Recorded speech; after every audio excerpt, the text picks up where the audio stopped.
Olá, alunos da primeira série do ensino médio. Eu vou continuar hoje o capítulo sobre Max Weber, a Sociologia de Max Weber, da autora Cristina Costa, no livro Sociologia, Introdução à Ciência da Sociedade. Eu tinha ido com vocês na aula anterior, nós fomos até a página 52, aí agora eu vou continuar na página 53. E vou deixar o exercício aqui para vocês. Nós somos a 4 questões na aula anterior e agora mais 3 questões, aí termina esse capítulo. O Max Weber ele propõe, né, um modelo de explicação da sociedade diferente daquele proposto pelo Emile Durkheim, né, pelo sistema positivista do Emile Durkheim. Então, o Weber ele diz que para o sociólogo ter uma análise científica da sociedade, não precisa dele ter uma neutralidade, né, para ele garantir a cientificidade. Porque as crenças pessoais do cientista sempre vão interferir na análise, né, profunda e objetiva, e também vão interferir no estudo que ele está fazendo.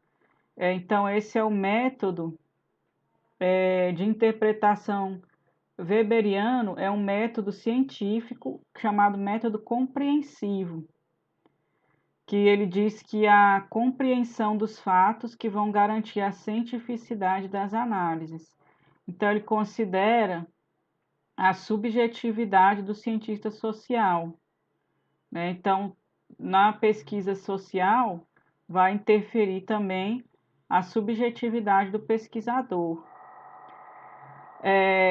O Max Weber ele construiu um conceito chamado tipo ideal, que é um instrumento que o sociólogo tem para compreender e interpretar a vida social.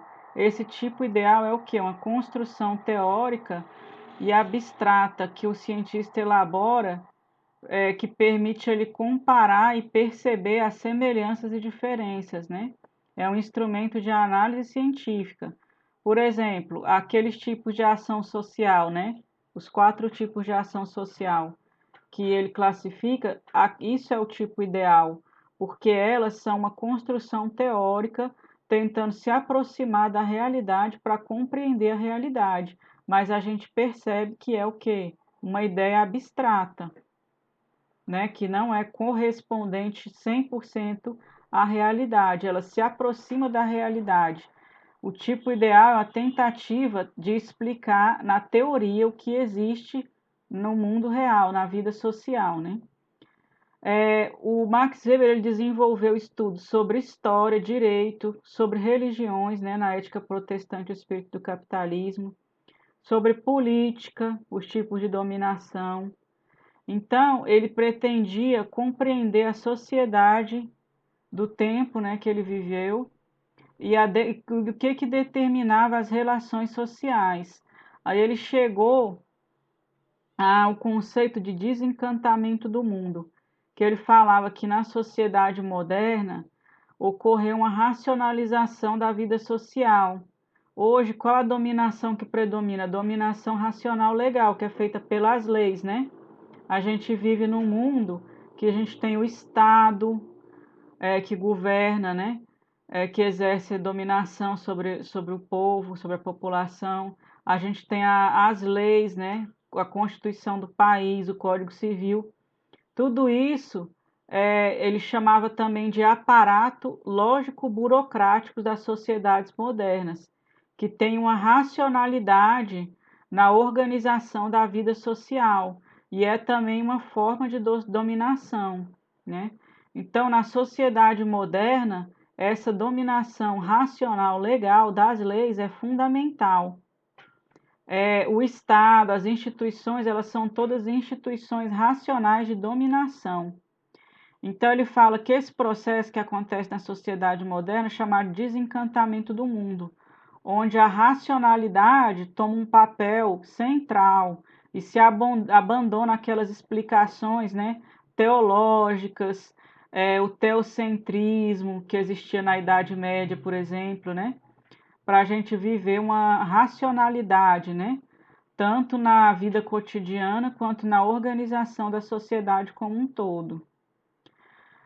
O livro dele, A Ética Protestante, né, e o Espírito do Capitalismo, explica como que os adeptos da reforma protestante foram aqueles primeiros empresários, negociantes, trabalhadores bem-sucedidos, né?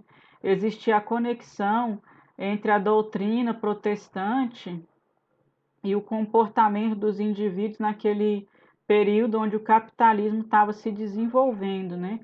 É o que ele chamava de disciplina ascética, que o protestantismo pregava, a ética protestante, a poupar, a austeridade, a vocação, o dever, a dedicação ao trabalho, que criou uma nova mentalidade, um conjunto de costumes e hábitos que foram fundamentais para a formação ali inicial do capitalismo, né? A religião católica, que foi dominante, né, na Idade Média, qual eram os princípios dela? Qual era a ética católica? A pessoa se dedicar às orações, ao sacrifício, a renúncia, né, da vida mundana, o afastamento da vida mundana. Então, essas características não estão ligadas àquele espírito do capitalismo, né, que ele chama de espírito do capitalismo que estava nascendo, né? Por isso que ele fala que os países que adotaram a religião protestante se desenvolveram industrialmente, economicamente, mais rápido que os países que permaneceram com a religião oficial como a religião católica, né? Isso na Europa, lá na região da Europa, né? Então, o Max Weber ele diz que o importante para o cientista social é estabelecer conexão entre a motivação dos indivíduos, que seria o que as ações sociais, né, e os efeitos dessas ações no meio social. A importância do Weber para a sociologia foi que ele trouxe a análise histórica, né, para a sociologia, para as ciências sociais, a compreensão dos processos históricos e sociais, compreensão qualitativa de análise, né, a descoberta do papel da subjetividade na ação e na pesquisa social, e ele se afastou, ele construiu um modelo para a sociologia independente das ciências exatas e naturais, criando um modelo específico para as ciências humanas, né? E predominando o estudo das particularidades, tentando entender as formações sociais na sua singularidade. E ele contribuiu para a formação do pensamento alemão crítico histórico da época que ele viveu, né? Para a sociologia chamada sociologia alemã. Então, essa é a nossa última aula sobre Max Weber, né? Que foi nosso conteúdo agora do ciclo 3, que seria o quarto bimestre. Vocês vão fazer as atividades, tá? E na próxima semana nós vamos fazer uma revisão. Até mais.